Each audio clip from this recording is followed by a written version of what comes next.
All right, so Trump is deploying National Then Guard here to you see D.C. President- and also placing the police under federal control. All of this started because of Big Balls. Big Balls was beaten up by a group of rowdy teenagers, according to the police.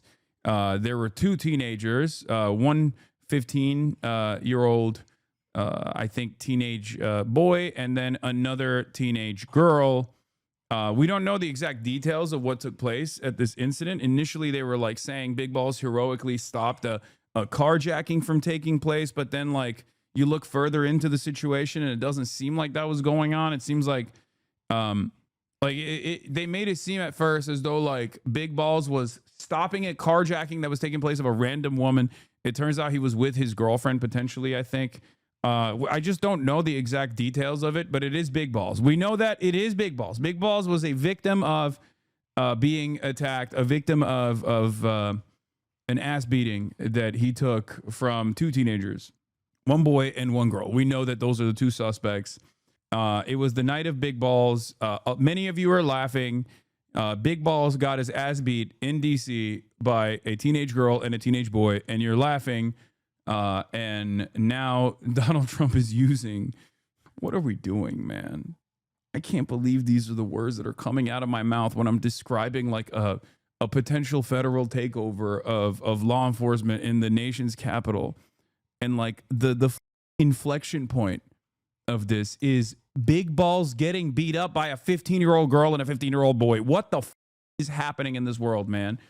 That's it. That's his name. His name is Big Balls. That is how we know him. That is how people have tweeted about the incident. None of this makes sense. Big Balls, for those of you who don't know, was one of the Doge employees, one of the barely adult Doge employees that was tasked with gutting the regulatory agencies. Oh, God damn. Anyway, here is Donald Trump taking the initiative. Trump walking up to the podium. Let's listen. I've been up here a lot. I've never seen a crowd like this. I think we need a ballroom, and that's happening. It's going to be a beautiful ballroom. This is really a lot of people, most I've ever seen in this room. And we're here for a very serious purpose. Very serious. Big Balls was beaten up. Very serious purpose. That's the very serious purpose we have here. We will never allow Big Balls to be beaten up ever again. He got beat up, but we won't let it happen again. This purpose, something's out of control, but we're going to put it in control very quickly like we did on the southern border. I'm announcing a historic action to rescue our nation's capital from crime, bloodshed, bedlam. Yeah, by the way, D.C. and many other American cities, of course, are experiencing the lowest level of crime. D.C. specifically, I think in like 3 decades, lowest level of crime. So like Donald Trump saying that this is like crime is out of control is just a relitigation of shit that is not happening. Once again, invent a problem that doesn't actually exist or a trend that is going in the positive direction, act as though it's actually in the negative direction, lie about it. No one is going to check you anyway. And then what do? You have to fix this problem that you keep claiming is going on. Okay? This is virtually everything that this administration has done. Literally every time this administration identifies an issue that's taking place, it is basically a direct reversal of the reality. Okay, reality on the ground, immigrants are not actually contributing to crime in meaningful ways. As a matter of fact, undocumented migrants are responsible for much lower rates of crime per capita than natural-born U.S. citizens are. Donald Trump keeps claiming consistently that migrants are actually rapists, drug dealer, murderers, and they're doing tremendous amounts of crime. They're beheading people, hundreds of thousands of Americans a day or whatever the fuck. No one actually checks them. And then when he comes into power, he's like, well, we got to do some sort of immigration enforcement. Lo and behold, it turns out we're not actually apprehending these rapist, drug dealer beheaders. We're just apprehending regular ass people that have been working at the goddamn fields to make a penny to give back to their families. That's why they're doing these Home Depot raids, as a matter of fact. Is that where the MS-13 decapitators are at? That's what they're waiting at? They're waiting at the Home Depots in Hollywood. There's a Home Depot. There's a bunch of day laborers that are undocumented migrants that are waiting there. You think they're waiting for what kind of day labor are they waiting for? A decapitation and an assassination contract? Is that why? They're waiting outside of Home Depot for someone to roll up and be like, hey, man, can you please decapitate my enemies? Is that what's going on? No, of course not. It's stupid because that's not a real problem. Donald Trump invented the problem. Well, Donald Trump didn't single-handedly invent the problem, but he just ran on this being a real issue. And of course, because it's not a real problem at all, you have to start around and invent a solution, a real violent solution for a problem that doesn't exist. Same goes for crime in DC. Is there crime in DC? Certainly. DC is also a majority black. I mean, it's a very black city. Okay. This is part of the reason why Donald Trump wants to do tremendous enforcement in DC. There's also obviously a housing crisis in DC as there is everywhere else. So there's homelessness there too. And he wants to just like do violent seizures and violent apprehensions in DC. And in an effort to make sure that this kind of attitude sticks, you got to just like point to one instance of crime to say this is out of control. We got to stop it. And it turns out it's two teenagers that jumped big balls. That is the reason. Yeah, of course, violent crime is at a 30-year low in DC, but don't let real information get in the way of creating a comfortable narrative, right? A violent, reactionary, right-wing narrative. Of course, too many newsrooms are just parroting the Trump admin's claims about crime and reporting on what's happening in DC as the National Guard is deployed into a crime crackdown. Violent crime in DC is 30-year low. Total violent crime for 2024 in the District of Columbia is down 35% from 2023 and is at its lowest as it's been in over 30 years, according to data collected by the Metropolitan Police Department and announced by the United States Attorney Matthew M. Graves. A breakdown of data is available here. In addition to overall violent crime reduction, homicides are down 32%, robberies are down 39%, armed carjackings are down 53%, assaults with a dangerous weapon are down 27% when compared to 2023 levels, with the district reporting the fewest assaults with dangerous weapons and burglaries in over 30 years. That's where we're at. It's like, crime is out of control. Look at how many black people are around. That's basically what it is. You know, do not let actual information, the truth, empirical evidence, and all the other gay woke shit like that get in the way of crafting a right-wing narrative that justifies the military coming in and I guess like doing violent seizures and violent crime tackling. Okay, fake stats are woke, they're gay, it's made up. That's basically what it is. Okay, it's also, we're in a permanent state of like, what are you gonna do about it with this administration? So, you know, they don't even care. They don't even care about this. And squalor and worse. This is Liberation Day in DC, and we're going to take our capital back. We're taking it back. Under the authorities vested in me as the President of the United States, I'm officially invoking Section... What changed reduced crime so substantially? Crime rates increased dramatically due to COVID instability, and then it's normalizing once again. That's what's the major factor here. That's it. That's all it is. Crime has been on a consistent downtrend for decades at this point. What these guys mean when they talk about crime, what they mean is visible poverty, okay, homelessness, and you know, storefronts closing down, shit like that, which is a direct product of bad policy. And the only way to tackle that issue is by doing good policy that actually improves the material circumstances of working class Americans. But obviously they won't do that because that's extra woke and extra gay, extra socialist, right? So they have to do like violent apprehension, which is fascist. It's on the exact opposite front. Not to get all blue and on, but this feels like a practice run for eventually declaring martial law nationwide. Oh, for sure. Abso-freaking-lutely. That's not even, I don't think that's blue and on at all. It's very obvious that this man wants to federalize the National Guard in every state he possibly can, specifically blue states. Red states will obviously implement the National Guard at the Trump's behest regardless.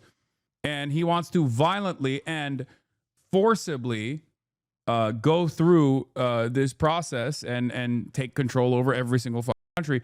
It's interesting because like there is no sophisticated false flag operation or a psyop that they're implementing. They're basically just saying there's no need for it anymore. You can just have Donald Trump say there's a lot of crime happening in this area, so we have to literally use the military to stop it. And people will go, okay, I guess we do. Like there's no need for any sort of, there's no false flag operation. There's no like, CIA comes in and like it does some kind of like intervention or whatever. The president just says it. There's no pushback from the media ecosystem. So obviously whatever he says goes.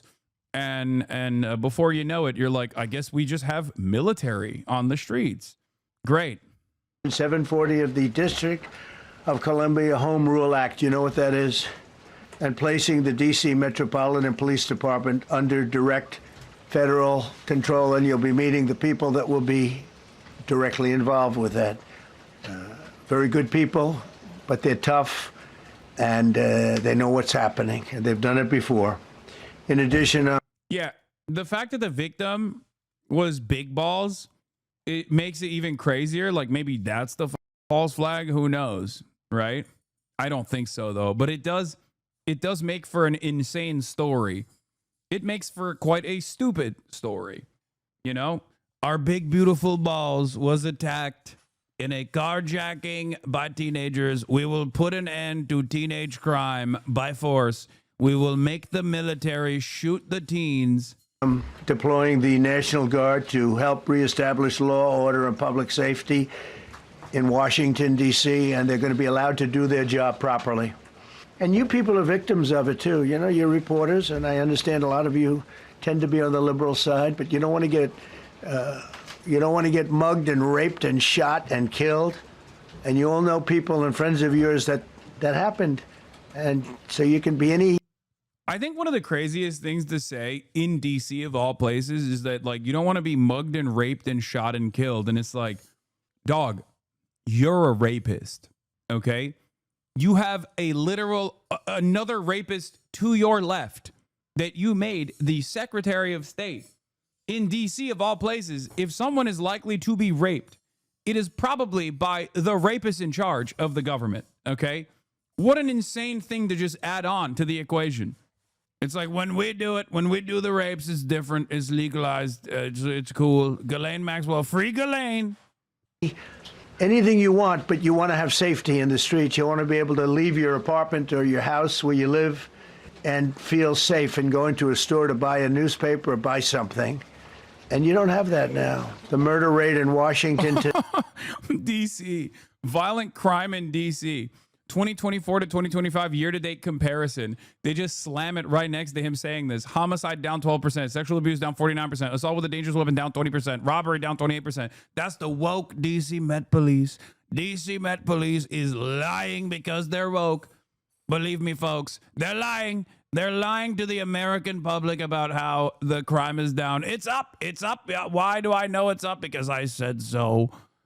We are going to fire the statistics guy at DC Metropolitan Police, and we're going to put whatever numbers we say is happening. That's right. These are not accurate numbers. These are inaccurate fake news numbers. We're going to fire the person who came up with the numbers and make sure that it is reflective of the reality. Today is higher than that of Bogota, Colombia. Are you saying his bar charts are fake? First of all, he doesn't have a bar chart. He's just making shit up. Okay? He's just making shit up. Why is he making this shit up? Because he wants to utilize the National Guard as a police force that is beholden to him and him only. And it's a testing ground. DC is a testing ground because it's like not a real state. It's a District of Columbia, and it doesn't have like the same tools at its disposal. So Donald Trump is basically using the DC, the big balls beat up, as an inflection point to try to test some kind of like a federal law enforcement, because there's already a tremendous amount of federal law enforcement agents in DC to begin with. Yeah. There's no chart yet. Okay. I'm sure eventually there will be a chart that they will point to that will, create a neat little narrative, right? Oh, there. Okay. This is funny. Oh, here it is, dude. DC police commander suspended, accused of changing crime statistics. Police union says directive to change offense classification comes from command staff. This is from July 18th, 2025. A DC police commander is under investigation for allegedly making changes to crime statistics in his district. The Met Police Department confirmed Michael Pulliam was placed on paid administrative leave in mid-May. That happened just a week after Pulliam filed an equal employment opportunity complaint against the assistant chief, and the police union accused the department of deliberately falsifying crime data, according to 3 law enforcement sources familiar with the complaint. The union claims police supervisors in the department manipulate crime data to make it appear like violent crime has fallen considerably compared to last year. Pulliam, the former commander of the 3rd District of Patrol's Adam Morgan in Columbia Heights, was placed on leave with pay, and he was told he was under the investigation for questionable changes to crime data. 5 law enforcement sources familiar with the investigation, told News 4. That came about a week after he filed a complaint against Executive Assistant Chief of Police Andre Wright, according to 3 law enforcement sources familiar with the complaint. Only union in the country, yeah. Yeah, they have a dispute. They have like a separate dispute, and I guess like this is what they're saying. Union officials said there's a larger trend of manipulating crime statistics. When our members respond to the scene of a felony offense, when there's a victim reporting that a felony occurred, inevitably there will be a lieutenant or captain that will show up on scene and direct those members to take a report for a lesser offense.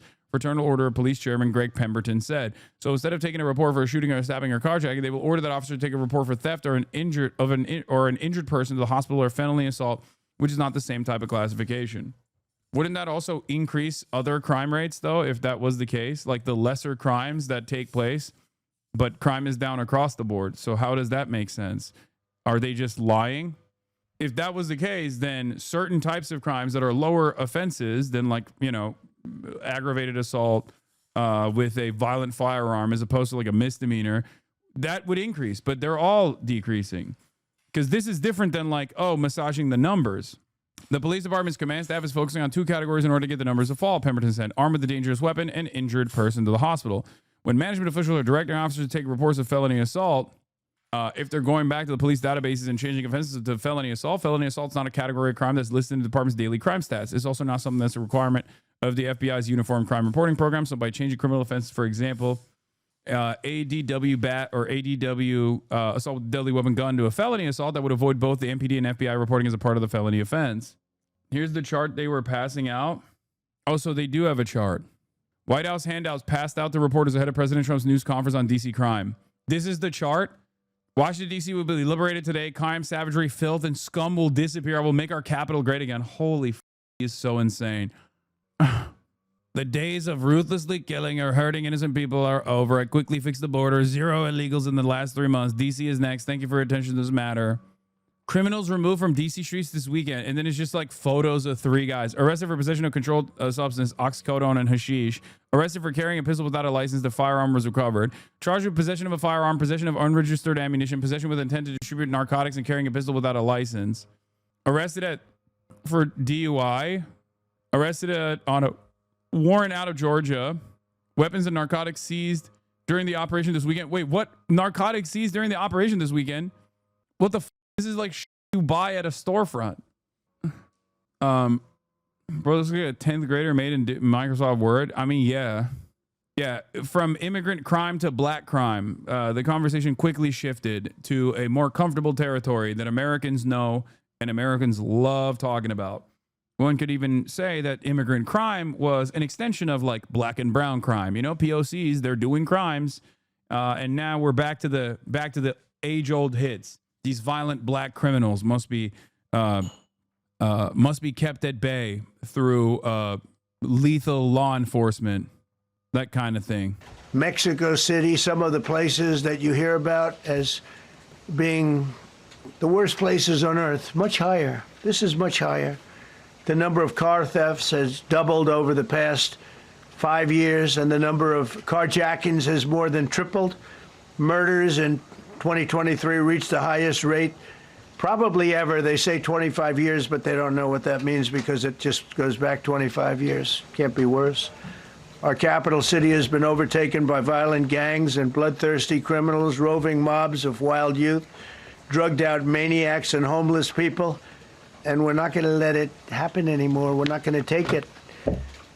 Just like we did on our southern border. Nobody comes through our southern border anymore. 3 months in a row, we had 0. I don't know if that's right, but the people that do the work, it's a very liberal group of people, actually, and they actually said 0 for the last 3 months. Nobody thought a thing like that was possible.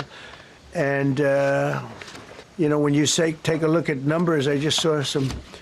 Don't get me wrong, like America's rooted in racism, but isn't this like incompetent fascism? If people are mad at ICE, I feel like target black people radicalize most Americans more. No, this is incompetent fascism. There's no other way that these guys can actually implement fascism. They're incompetent. This is just, American fascism also doesn't have any sort of like significant institutional hurdles. American fascism does not have any sort of like serious left-wing pushback. So in the absence of like serious left-wing pushback, you can be incompetent and fascist in this way in broad daylight. And there is seemingly no investment or interest from the left flank, the Democratic Party, which is not a real left party anyway. It's a center-right party in and of itself. But there is no institutional opposition within the duopoly. So they could just be as stupid as possible with very little pushback. They already have captured the attention and the investment of some of the power brokers that control flows of information. On the one hand, you have the Fourth Estate, mainstream news and mainstream press owned by billionaires. Donald Trump goes to them and says, hey, play ball and I will help you. Some of them actually do play ball. Others that actually have any sort of like ideological opposition, because there's no real investment in like covering things truthfully. But there are, I guess, like different interests that some billionaires might have over others. And the ones that actually do cover things that make Trump look bad, for example, Donald Trump will go and sue in the court system. He's been doing it nonstop. And guess what? Lo and behold, there are a fuck ton of law firms that actually offered pro bono legal counsel, free of charge legal counsel to this administration early on. And then beyond that, there's mainstream or non-mainstream resources of information like independent media. Independent media is obviously a little bit trickier to deal with, but you can have a lot of these also incredibly powerful, wealthy billionaires basically tweak the algorithm to the best of their ability to create an unlimited flow of right-wing reactionary propaganda, as you've seen in the ways that it unfolded on Twitter and the secondary impact that had on all of these other platforms as well. That's why there's so much neo-Nazi sentiment flying wild. And here we are. This is it. This is where we're at. We're getting value-tained. Some charts. These are different cities throughout the world. Red is, okay, the red is a place called Washington, D.C. Look at these. Baghdad we doubled up on Baghdad.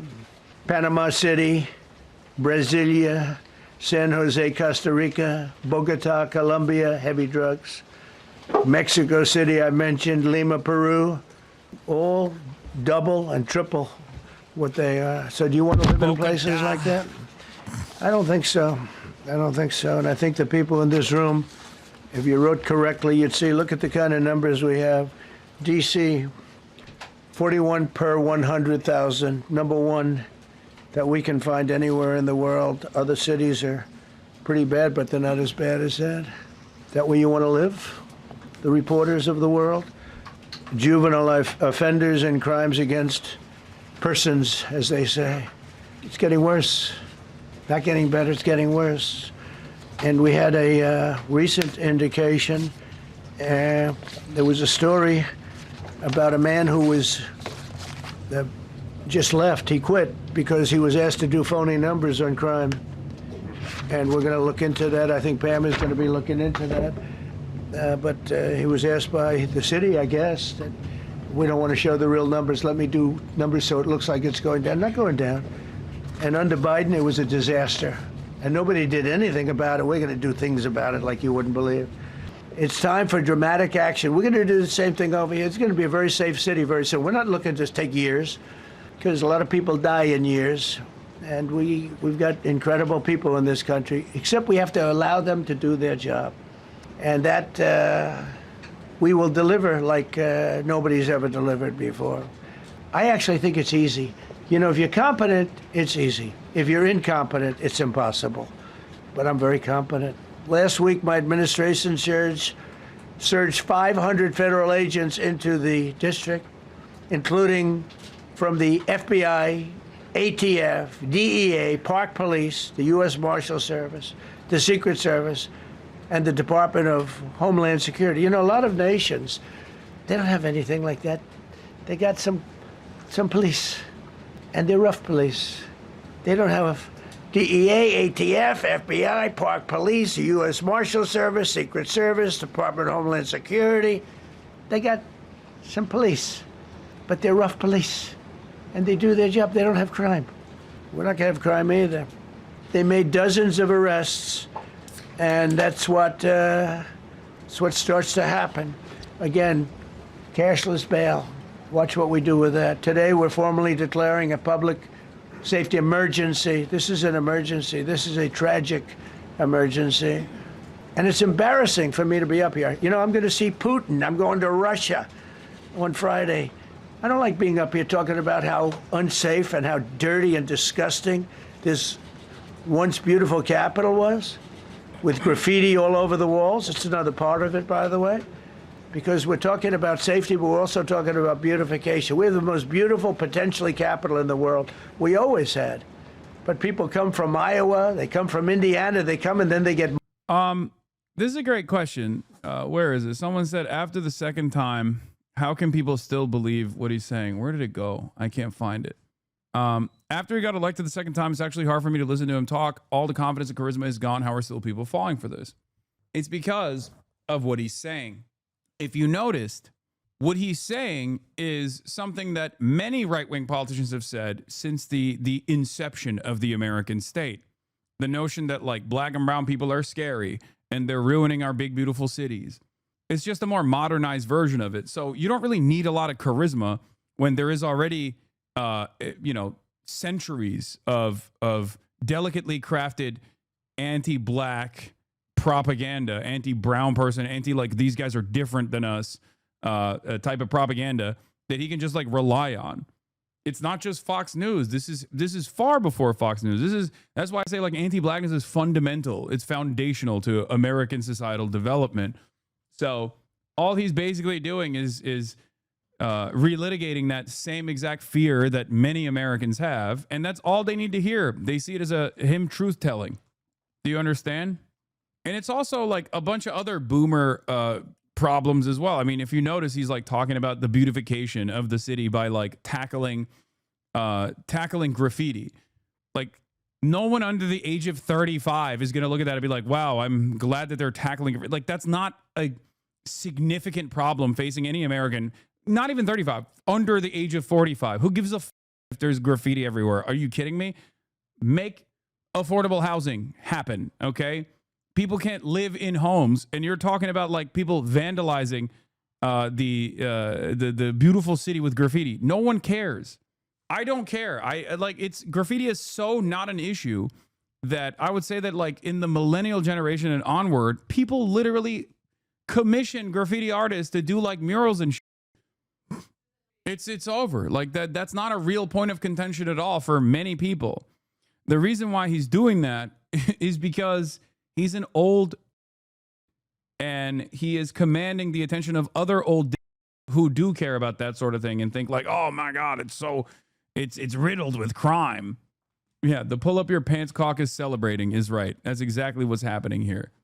We're going to make it illegal to have your pants sag. That's right. It's no longer a thing. Because like, remember guys, a lot of racialized language in this country is insidious. It's like hidden. It's not, it's something that most people tune into, but refuse to acknowledge as like racialized. You can't just like straight up slam the N-word into your propaganda because people will go, oh, that's a bridge too far for me. But if you hit it from different angles, like saying that they're thugs, saying that there's a lot of crime that they are doing, saying, you know, at different times, there has been different versions of relitigating this same cycle, the same understanding that like black people are violent savages who are constantly doing crime and must be violently put down with a veneer of plausible deniability. Then you can get away with it. Mugged? Not going to happen. Keep coming, because by the time you get your trip set, it's going to be safe again, and it's going to be clean very quickly. We're going to replace the medians that are falling down all over the roads. We're going to replace the potholes. We're going to put a nice new coat of asphalt over the top. No, we don't have to rip the road out and spend 7 years building a new road because they cut everything. Because some designers said, well, we need a 1/4 of an inch more turn for safety reasons. No, we're going to do it right. We're going to get it done quickly. So today we're declaring public safety emergency in the District of Columbia, and Attorney General Pam Bondi, who's fantastic, is taking command of the Metropolitan Police Department as of this moment. And I'll be making the appropriate notifications to Congress and to the mayor, our new DEA administrator, who's one of the top in the country. He better be, Terry. If you're not, I'm going to get rid of you so fast. Terry Cole. Terry, thanks. Very good. We just got him. Most highly recommended person. Bro, why can't he do something about a real issue instead of making everything worse? What do you mean? That's the whole principle behind reactionary politics, and it's looking at the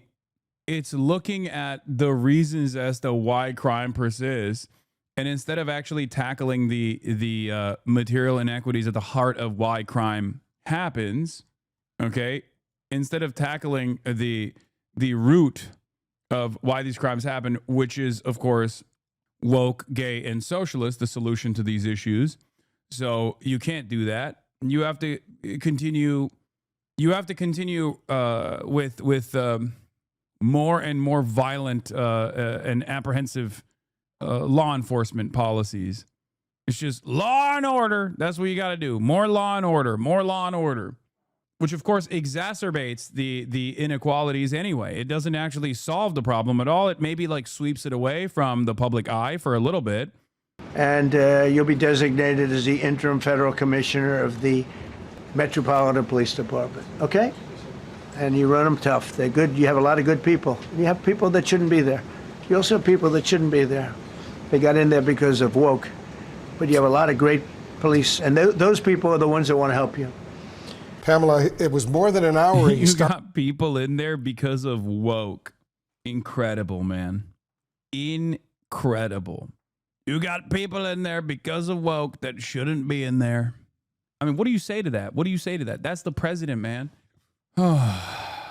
Let's continue, I guess. This news conference, and it's been going on, answering a bunch of questions. Yeah, and this is significant because what he announced today is a federal takeover of D.C. police and deploying the National Guard. I mean, this is, as far as I know, unprecedented to hear it. National Guard and potentially other U.S. military troops down the road. Exactly, and he made it clear that this could just be the beginning, that it might not just be D.C., and I think that that is significant as well. And, of course, this is an extraordinary move by the president. I want to bring in our Brian Todd here. Brian, we're already getting reaction from D.C. council members. We are, Pamela and Wolf. This coming into CNN from Council Member Charles Allen of the 6th Ward in D.C.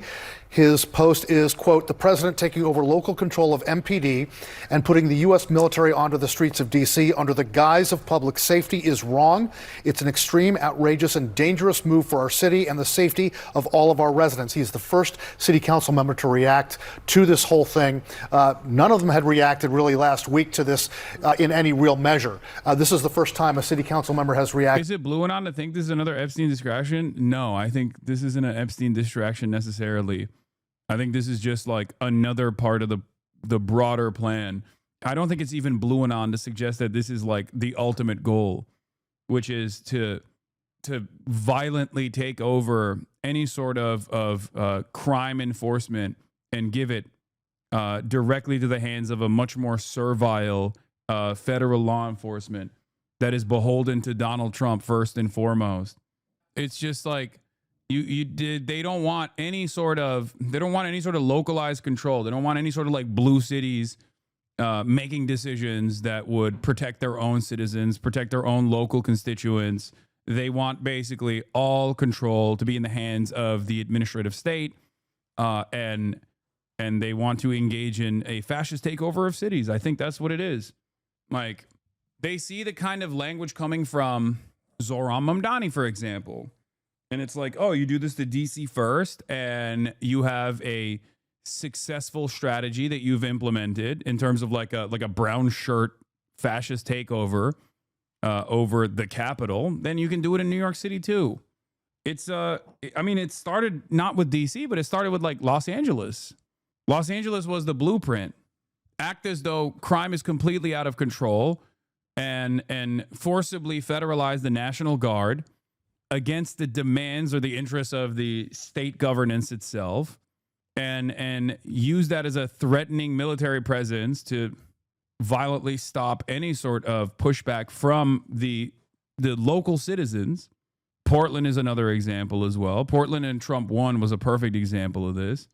And I think like it's DC, LA, it will be New York tomorrow, I think. That's what I think is going on. And if there's no pushback whatsoever, if there's no mobilization against this sort of thing, and if there's no like institutional setbacks presented by the party that is supposed to be at odds with this sort of thing, then we'll just have a complete fascist takeover with very little hurdles implemented in the direction of making sure that America remains a democracy.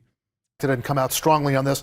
We're also reaching out to Mayor Muriel Bowser's office and the office of the Metropolitan Washington Police Department for their response. We started to reach out to them while this news conference was going. What's interesting is like there were reasonable grounds for something similar to have been done under the Democratic leadership of Joe Biden with states like Texas, where Governor Greg Abbott was literally going against the interests of the federal government, going against the interests of the administrative state, going against the demands being made at the federal level for how to deal with migration into the country.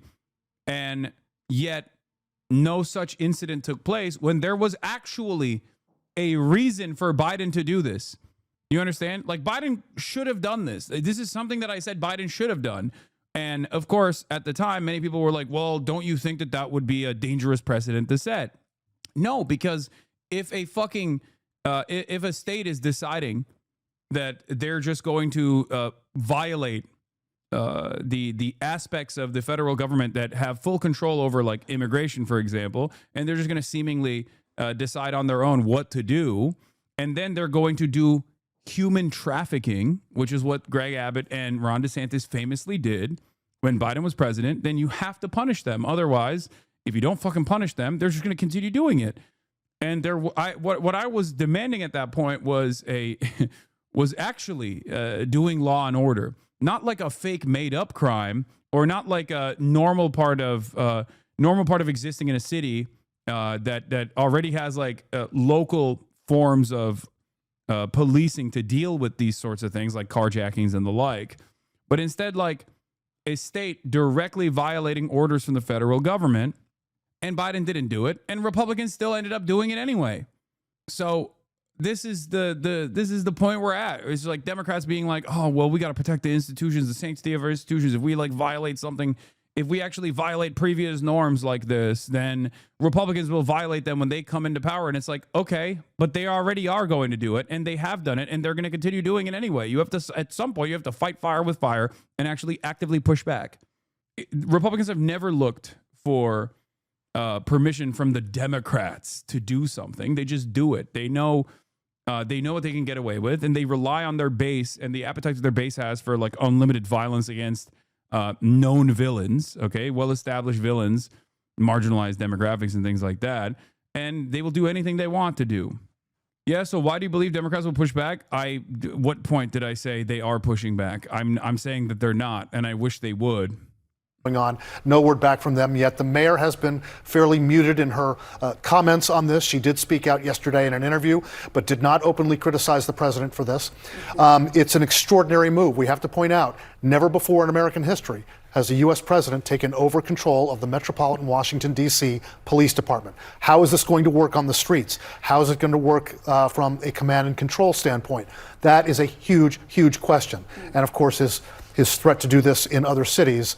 We'll see how that plays out. I think you got to see how it really plays out here first. Right, and we should also note that he talked about moving the homeless population in D.C., right. Thousands of people far away without offering those specifics. He didn't say where they were going. I want to bring in our senior White House reporter, Kevin Liptak. Kevin, you've been monitoring this very, very closely. What jumps out at you? Yeah, and I think the president's steps here to federalize the D.C. police force certainly very significant. What we didn't hear from the president was how long that would last. You know, the statute that he's using, the D.C. Home Rule Act, allows for initial federalization for 48 hours before notifying Congress. He said that he was doing that. So beyond that, we don't know exactly how long it would last. The other thing that stuck out was the president raising open the possibility that he would use active duty troops as as part of this effort, saying great. that they would be ready as needed to join the federal or National Guard to help support law enforcement in the city. And you really did hear the president paint quite a dystopian picture of Washington, D.C., saying that it was overtaken by violent gangs, by bloodthirsty criminals, using this imagery that doesn't necessarily comport with a lot of people's experience in this city, but also with what the actual numbers show. You know, statistics do show that violent crime in Washington is falling since reaching a peak in 2023. The president's aides dispute some of those figures. You heard the president come out saying that some of those statistics might have been cooked, but really when you look at the numbers, what the president is painting is an image that doesn't necessarily match up with what the figures show, but also with what a lot of people's experience in the city is. And so a significant step by the president certainly today. All right, Kevin Liptak at the White House for us. Kevin, thank you very, very much. I think one of the craziest aspects of this is that, like, this violent seizure, okay, this ridiculous seizure of local law enforcement in the hands of, like, federal law enforcement apparatus is precisely what the Republicans presented as a real danger that the Democrats were implementing when they fucking were not, okay? Black bagging people for thought crimes. Republicans are doing it. Democrats never did that shit. Okay, like mass censorship at the behest of the State Department. They constantly pointed to, like, the Biden administration saying, like, oh, with COVID vaccines, like, you got to be more careful with what kind of information you're disseminating. They were fucking fearful of that shit. Nowadays, you literally get arrested. You know what I mean? Like, it's insane. It's insane that, like, every single thing that Republicans claim that they care about, that they complained about, that the Democrats might potentially do when they were not doing, okay, when a Republican president is doing it, they're all fucking celebrating it, okay? Black bagging people for thought crimes, literally happening in this goddamn fucking administration. No issues whatsoever. The idea that, like, the idea that, like, oh, there's a pedophilic elite that are being protected by the administration in charge. Okay, look at Donald Trump. He's going to give a fucking pardon to Ghislaine Maxwell, or at least, like, lenient sentencing to Ghislaine Maxwell. It's already started in exchange for a false confession, presenting her as the singular person that can, reveal information about an investigation that the administration is suppressing. Like, that's literally what the Trump administration is doing. Everything that these guys, everything that, like, Republican voters have cried about that, like, Democrats are going to do, or they claim that Democrats were doing, the Trump administration is doing actively, even things that are, like, undeniable. You know what I mean? And that's where we're at. Here we are. You know, it's happening in real time, and it seems like the Republicans love it. They're like, oh, this is great. This is exactly what we voted for. That's what they keep saying over and over and over again. Great. You know, oh, they don't care about the Constitution. Okay, what is the Constitution? It's like, I'll wipe my ass with the Constitution if my president says is fucking bull, baby. Let's go. You know, Chief Pamela Smith is the chief of the Metropolitan Police Department, and its 3,100 members work under her direction. however, as most have heard from the president's press conference, that he has prerogatives in D.C. unlike anywhere else in the country, including his authority given by our home rule charter to require the mayor, to require me to supply services of the Metropolitan Police Department. And he also has control and the ability to deploy the National Guard. But let me be clear, as our home rule charter is also clear, and the president's executive order restates. Yeah, the only thing here is that per DC Home Rule Act, presidential control can't last beyond 30 days unless Congress authorizes an extension. Trump has to provide written justification to Congress to extend control beyond 48 hours. And Dave Weigel asks, does any Republican not vote to extend it? Especially on this issue, Republicans will absolutely extend it. Here's another fucking lie. These guys constantly talk about the debt, the deficit, the deficit, the deficit. Donald Trump will explode the deficit by offering fat fucking tax cuts to the wealthiest people in American society at a time when they're, like, experiencing unprecedented levels of wealth growth, where 99% of the public is actually suffering with no adjustments and no solutions to the fucking growing cost of living crisis, this affordability crisis that every American is experiencing, which is what he actually ran on, by the way, tackling that issue. Meanwhile, the only thing he's implemented is actually going to inevitably, down the line, increase prices for every single American, because he slapped on a fat fucking sales tax, which is a regressive tax, which hurts the working poor way harder in the form of universal tariffs, okay, with no trade to protect whatsoever. In the process of market volatility that took place, whenever he says, I'm going to do the tariffs, and then he says, I'm not going to do the tariffs, the only people that actually made out like bandits were the wealthiest people who played the market in accordance to Donald Trump's wishy-washy politics.